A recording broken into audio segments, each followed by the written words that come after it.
saudara semuanya.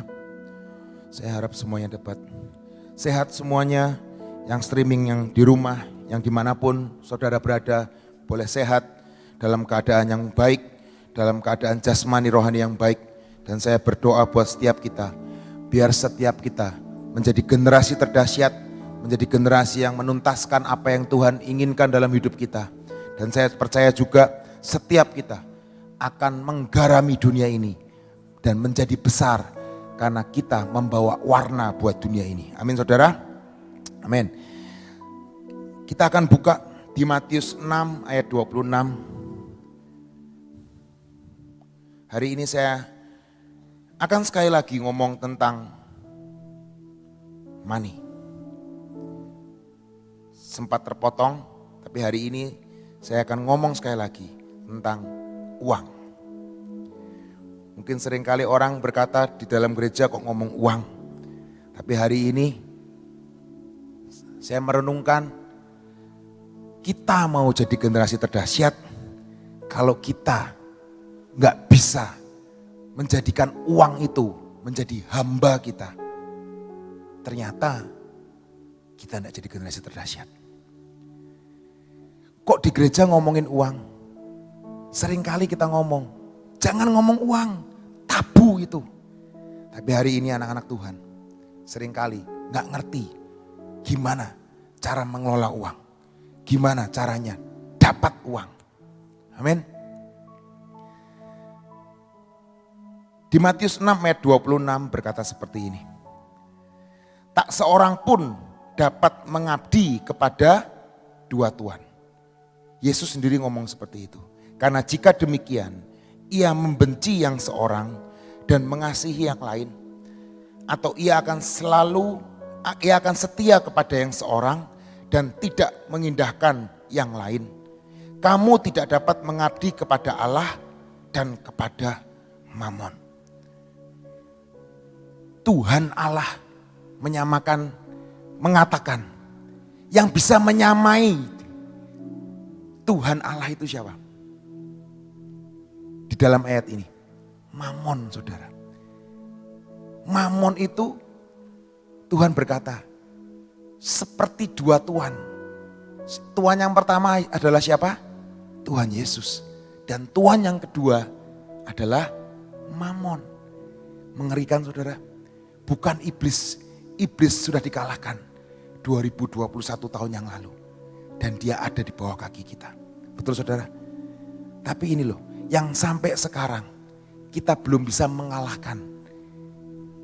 Uang itu belum bisa jadi hamba kita. Betul saudara? Dan di sini berkata, tak seorang pun dapat mengabdi kepada dua tuan. Coba tanya anak saudara. Nanti kalau sudah selesai kuliah, selesai sekolah, mau ngapain? Coba tanya. Ada yang ngomong, cari Tuhan mah. Gak ada, cari uang. Ya atau enggak? Iya.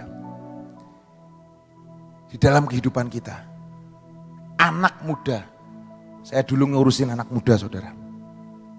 Tiap kali saya tanya, habis kuliah mau ngapain? Cari uang. Cari kerjaan. Cari uang. Bukan cari Tuhan. Lucu ya saudara ya. Tapi itu realita saudara. Itu kenyataan. Mungkin kita pulang dari tempat ini. Habis ini mau ngapain? Mau cari uang. Kerja. Betul gak? Salah gak? Ya gak salah.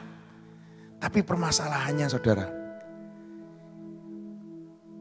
Uang adalah tuan yang jahat. Tapi dia adalah hamba yang baik. Pertanyaannya, apakah dia jadi tuan atau jadi hamba? Kalau dia jadi tuan, dia adalah tuan yang jahat. Tapi kalau dia jadi hamba, dia adalah hamba yang baik. Amin saudara. Yang pertama yang saya mau sampaikan kemarin, tidak ada jaminan uang yang banyak menjamin kebahagiaan saudara.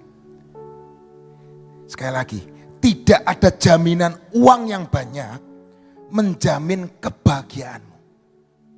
Jangan jadikan dia Tuhan, tapi jadikan dia hamba. Maka dia akan baik. Amin saudara. Di Pengkhotbah 6 ayat 1 dan 2 berkata, ada suatu kemalangan yang telah kulihat di bawah matahari yang sangat menekan manusia. Yang sangat menekan manusia. Orang yang dikaruniai Allah kekayaan, harta benda dan kemuliaan, sehingga ia tak kekurangan suatu apapun yang diinginkannya, tetapi orang itu tidak dikaruniai kuasa oleh Allah untuk menikmatinya, melainkan orang lain yang menikmatinya. Inilah kesia-siaan dan penderitaan yang pahit. Salomo berkata di Pengkhotbah, ada orang yang diberi kekayaan uang yang banyak, tapi dia nggak punya kuasa untuk menikmatinya. Yang menikmati siapa? Pengacara, karena mau cerai sama istri sama suaminya. Yang nikmati siapa? Rumah sakit. Yang nikmati siapa? Orang-orang lain. Mungkin pembantunya, mungkin satpamnya. Punya apartemen luks, punya rumah yang bagus, tapi gak ditempatin karena dia harus ada di rumah sakit. Punya kolam renang pribadi di rumah, tapi gak bisa renang karena apa? Sakit. Orang yang mempunyai kekayaan, orang yang mempunyai harta berlimpah, tidak menjamin kebahagiaan hidupmu. Amin saudara. Tapi hidup di dalam Yesus, hidup bahagia di dalam Tuhan, itu yang menjadi kebahagiaan. Hidup yang nempel pada pokok anggur yang benar, itu yang akan membuat engkau hidup lebih berarti. Amin saudara. Yang kedua, uang itu sebenarnya hanya menyingkapkan karakter dari seseorang itu. Ya atau enggak? Yang di lalu saya ngomong, uang itu hanya membesarkan apa yang di hati. Betul enggak sih saudara? Matius 6 ayat 21 berkata, di mana hartamu berada, di situ ada orang ngomong, oh itu maksudnya harta di surga. Tapi saya ngomong, karena di mana hartamu berada, di situ hatimu berada. Artinya apa? Uang hanya membesarkan apa yang di hatimu. Kalau karaktermu baik, ketika engkau banyak uang, karaktermu akan tetap baik. Dulu ketika gak diberkatin, setia sama istrinya. Ketika diberkatin banyak, ketika dikasih uang banyak, dikasih kepercayaan banyak, mulai berkhianat sama istrinya. Mulai pergi dari rumah. Mulai gak sayang sama istrinya. Mulai gak sayang sama suaminya. Di mana hartamu berada, di situ hatimu. Uang hanya membesarkan apa yang di hati. Betul saudara? Gak salah punya uang saudara. Dulu saya gak punya uang. Dan itu gak enak. Lebih enak mana? Punya uang sama gak punya uang? Jujur, ya enak punya uang. Dulu saya hidup miskin, ya gak punya uang. Serba kekurangan. Saya merasakan yang namanya kekurangan itu apa. Saya merasakan yang namanya gak punya uang itu apa, gimana. Merasakan. Tapi jujur saya berkata hari ini, lebih enak punya uang daripada gak punya uang. Tapi saudara, jangan uang itu menjadi tuan dalam hidupmu. Amin saudara. Ketika uang itu jadi tuan, dia adalah tuan yang jahat. Dan uang itu tadi firman Tuhan berkata, di mana hartamu berada, di situ hatimu berada. Hanya membesarkan apa yang di hati ini loh. Seringkali orang ngomong, Waduh, kalau nggak bawa duit minimal 1 juta di dompet kayaknya nggak percaya diri. Nah itu hati-hati.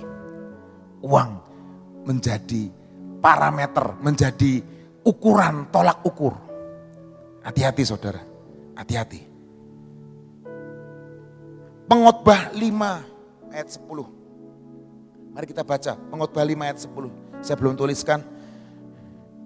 Pengkhotbah 5 ayat 10 berkata seperti ini. Bisa ditampilkan? Kita mau baca bareng-bareng. Pengkhotbah 5 ayat 10.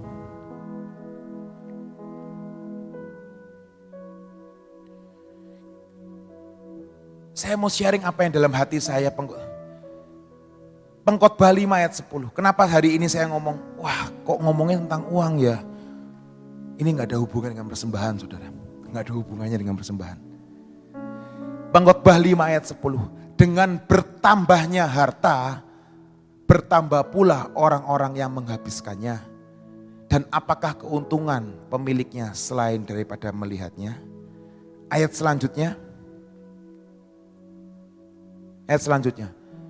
Enak tidurnya orang yang bekerja, baik ia makan sedikit maupun banyak. Tetapi kekenyangan orang kaya sekali-kali tidak membiarkan dia tidur. Orang yang mencintai uang tidak akan pernah puas dalam hidupnya. Orang yang mencintai uang tidak akan pernah puas dalam hidupnya. Mau uang seberapa banyak pun tidak akan pernah puas. Dan hari ini saya berkata, uang itu tidak punya moral. Uang itu tidak punya moral. Yang punya moral, yang punya uang. Jelas saudara? Uang itu tidak punya moral. Tapi yang punya uang, yang pegang uang, itu yang punya moral.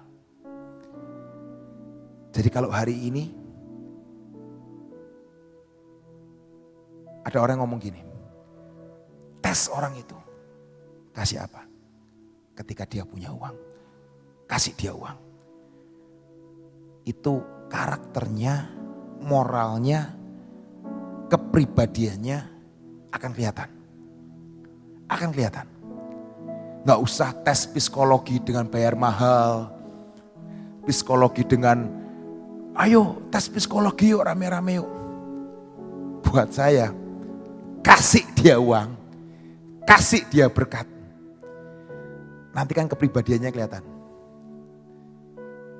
Apakah dia baik, kurang baik, sangat baik, setia, gak setia, bermoral, atau gak bermoral. Kasih uang.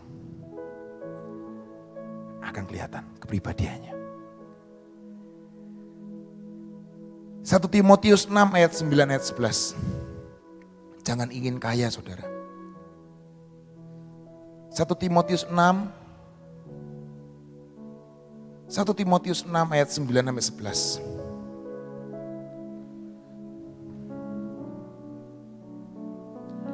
1 Timotius 6 ayat 9 sampai 11.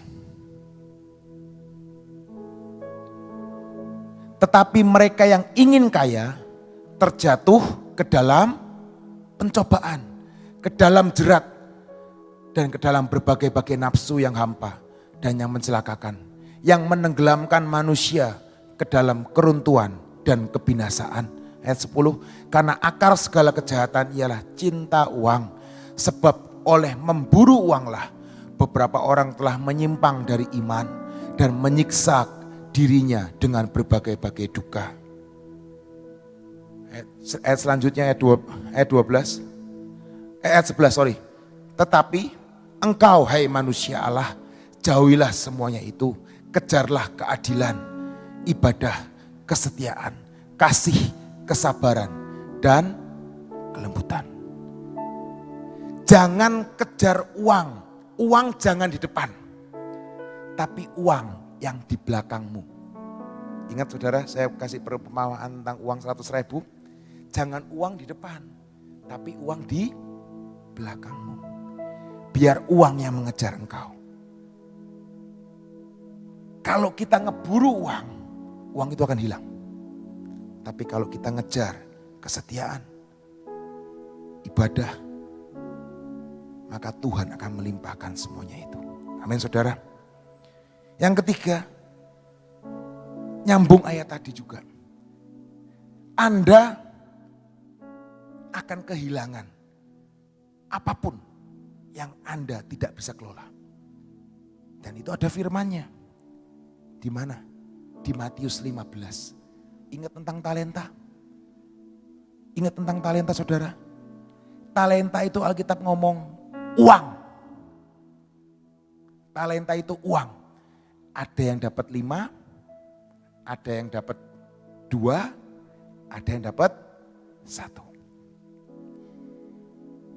Yang bisa mengusahakan, dia akan ditambah.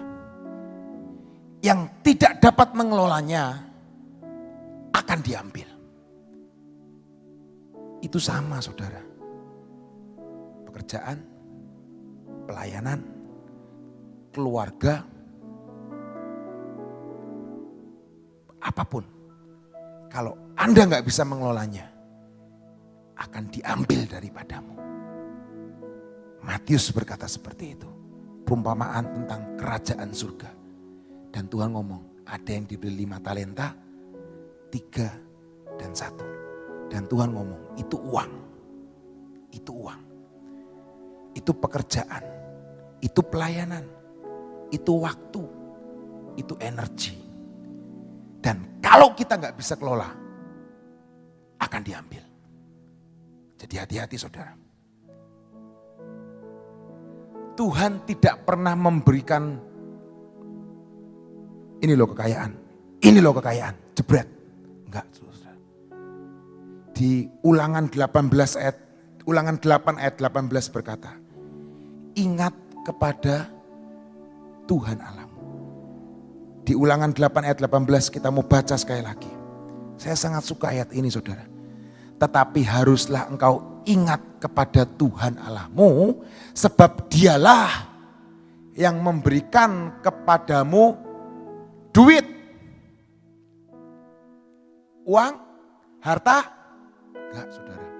Sebab dialah yang memberikan kepadamu kekuatan, kemampuan, dinamit, power, ability untuk memperoleh kekayaan dengan maksud meneguhkan perjanjian yang diikrarkan dengan sumpah kepada nenek moyangmu seperti sekarang ini. Kita jadi generasi terdahsyat. Itu yang Tuhan inginkan. Dan Tuhan memberikan kita kekuatan, bukan kekayaan. Kekuatan itu apa? Kemampuan, ide, wawasan, kecakapan. Dan hari-hari ini, Ibu Nani sering ngomong, ayo 3 tahun. Tapi kalau kita cuma minta ngomong generasi terdahsyat, dan kita nggak ngerti apa itu, percayalah, 3 tahun lagi, kita akan sama di tempat. Tapi hari ini kita harus hidupi firman Tuhan, kita harus mewarnai dunia ini dengan kekuatan yang Tuhan berikan dalam hidup kita. Kemampuan, power, dinamis, kecakapan. Dan kekayaan itu akan datang kepada orang yang cakap. Betul atau enggak? Betul saudara. Di Amsal 22 ayat 29. Dengan cepat saya mau katakan. Orang yang cakap akan berdiri di hadapan raja-raja, bukan di hadapan orang-orang yang hina. Amsal 22 ayat 29 berkata, pernahkah engkau melihat orang yang cakap di dalam pekerjaannya? Di hadapan raja-raja ia akan berdiri, bukan di hadapan orang-orang yang hina. Hari ini tinggal di dalam Yesus adalah pokok anggur yang benar, sehingga engkau dapat berbuah dan engkau menjadi generasi terdahsyat. Nempel sama pokok anggur yang benar. Karena itu sumbernya di Yohanes 15 ayat 4 dan 5. Tinggallah di dalam Yesus, tinggallah di dalam Yesus. Maka engkau akan berbuah lebat dan buahmu manis. Dan engkau sanggup mewarnai dunia ini. Yang keempat, saudara ingat tentang 5 roti 2 ikan? Ingat saudara? Artinya apa? Besarnya uang atau besarnya kekuatan tidak mempengaruhi mujizat Tuhan. Amin saudara. Tidak mempengaruhi rencana Tuhan. Uangmu boleh banyak atau uangmu boleh sedikit. Tapi itu tidak mengubah rencana Tuhan, destiny Tuhan dalam hidupmu. Amin. Saudara ingat yang 5 roti 2 ikan? Hari itu Tuhan berkata kepada Filipus, kasih mereka makan. Kasih mereka makan. Kita baca ya, di Yohanes 6. Supaya saudara jelas. Kalau ini ada hubungannya dengan uang. Yohanes 6 ayat 5 sampai 13. Yohanes 6 ayat 5 sampai 13. Yohanes 6 ayat 5 berkata, ketika Yesus, ayat 5, ketika Yesus memandang sekelilingnya dan melihat bahwa orang banyak berbondong-bondong datang kepadanya, berkatalah ia kepada Filipus, di manakah kita akan membeli roti supaya mereka ini dapat makan. Tuhan nanya apa?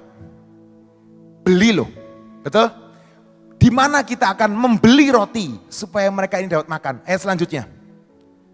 Hal itu dikatakannya untuk mencobai dia. Sebab ia sendiri tahu, sebab Tuhan sendiri tahu apa yang hendak dilakukannya. Ayat berikutnya. Jawab Filipus kepadanya. Perhatikan saudara, roti seharga 200 dinar tidak akan cukup untuk mereka ini. Sekalipun mereka masing-masing mendapat sepotong kecil, cukup sampai situ. Artinya apa? Rencana Tuhan, destiny Tuhan tidak diukur dari apa yang kau punya sekarang. Mungkin hari ini aku punya sedikit. Gimana aku bisa jadi mewarnai dunia? Gimana aku bisa jadi generasi terdahsyat? Tapi saya mau ngomong, uangmu, kekayaanmu tidak ada hubungannya dengan rencana Tuhan dalam hidupmu. Amin saudara. Tuhan sanggup membuat 5 roti 2 ikan. Dan memberi makan 5.000 orang. Dan sisa 12 bakul. Amin saudara. Dan itu yang akan terjadi dalam hidup kita hari-hari ini. Apa yang ada di dalam tanganmu, itu yang akan jadi besar. Itu yang menjadi kekuatanmu. Amin saudara. Dan yang terakhir saudara. Terlebih baik memberi daripada menerima. Kekayaan saudara bukan tergantung ketika Anda menerima warisan. Kekayaan saudara bukan tergantung karena menerima lotre. Kekayaan saudara bukan karena menerima harta benda dari emak dan engkong. Bukan karena menerima, tapi karena memberi. Amin saudara. Seperti yang tadi, orang yang menerima talenta itu, dia mengusahakannya. Ada yang berhasil, yang 1 talenta hanya nerima, tapi gak ngelakuin. 5 roti 2 ikan bisa terjadi karena ada anak kecil yang memberi 5 roti 2 ikan. Memberikan benih itu kepada Yesus.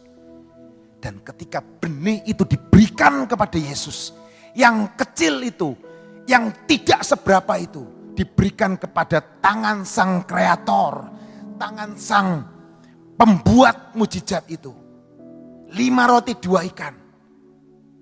Jadi apa saudara? Jadi banyak.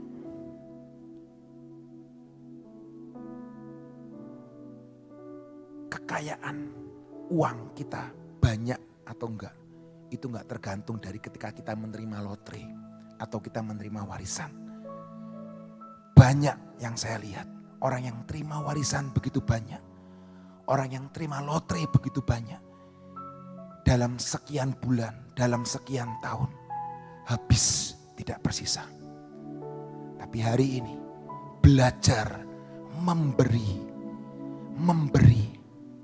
Bukan cuma masalah uang, tapi memberi hatimu, memberi hidupmu, memberi waktumu, memberi pelayananmu, apa yang ada padamu.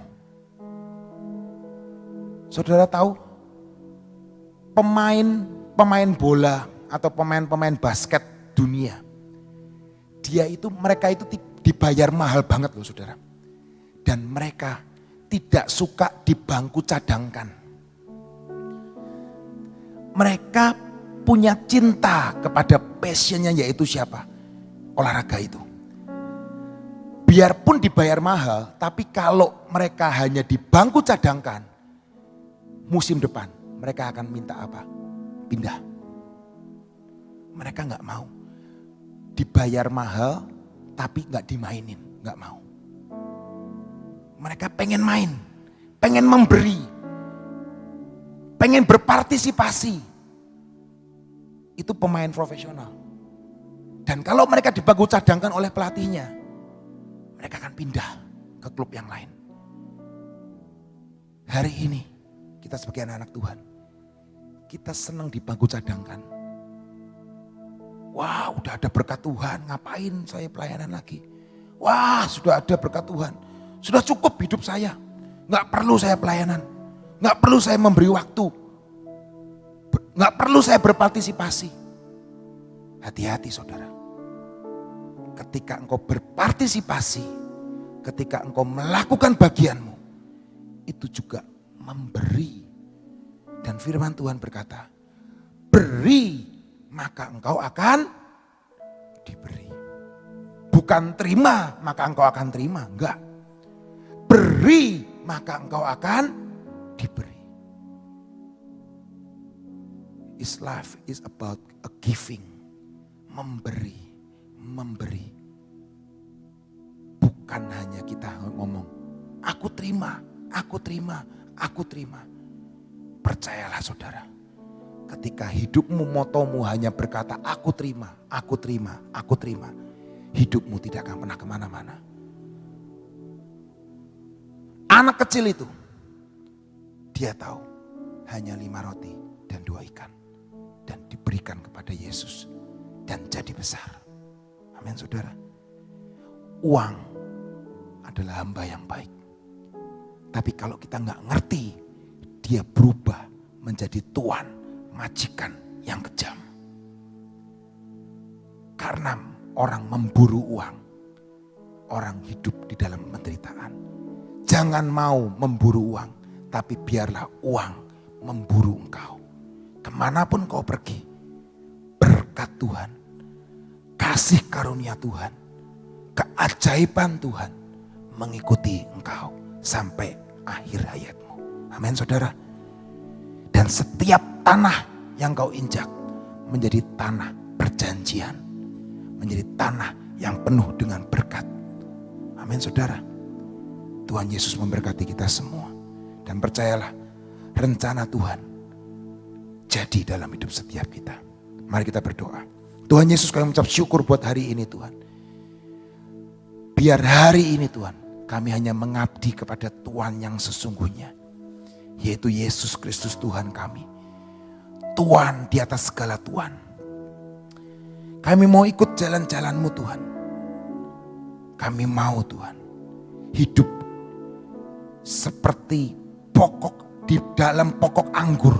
Kami nempel dan kami berbuah. Kami tidak kering karena kami nempel sama Tuhan Yesus.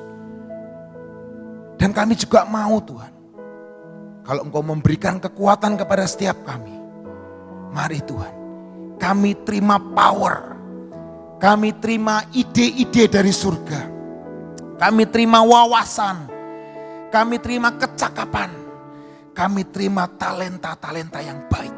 Kami terima keahlian supaya kami boleh mendapatkan apa yang sudah Engkau sediakan dalam hidup kami. Karena kami tahu Tuhan, rancangan-Mu adalah rancangan yang penuh dengan harapan. Rancangan yang penuh dengan masa depan. Terima kasih Tuhan buat hari ini. Kalau sebentar kami mau pengurapan, kami percaya Tuhan, anugerah-Mu tercurah buat setiap kami. Ini bukan minyak biasa, tapi ketika kami mengurapi hidup kami Tuhan, minyak ini boleh turun dalam hidup kami. Dan kami percaya Tuhan, pengurapan yang baru Engkau turunkan buat setiap kami.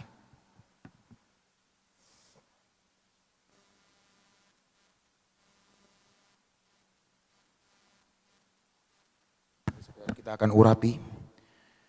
Dalam nama Tuhan Yesus kami mengurapi dahi kami, kepala kami Tuhan. Kami percaya Tuhan, perlindungan yang daripada-Mu Tuhan sempurna atas hidup kami.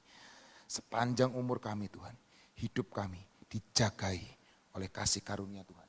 Biar telinga kami Tuhan, telinga yang mendengar apa yang Kau mau. Telinga yang dengar-dengaran akan firman-Mu, dengar-dengaran suara-Mu. Dan mata kami Tuhan, mata yang tajam, mata yang bisa melihat setiap peluang-peluang yang ada. Kami boleh melihat kuasa mujizat-Mu dinyatakan. Dan kami boleh melihat wawasan yang baik. Sehingga kami boleh menjadi bendahara-bendahara kerajaan-Mu.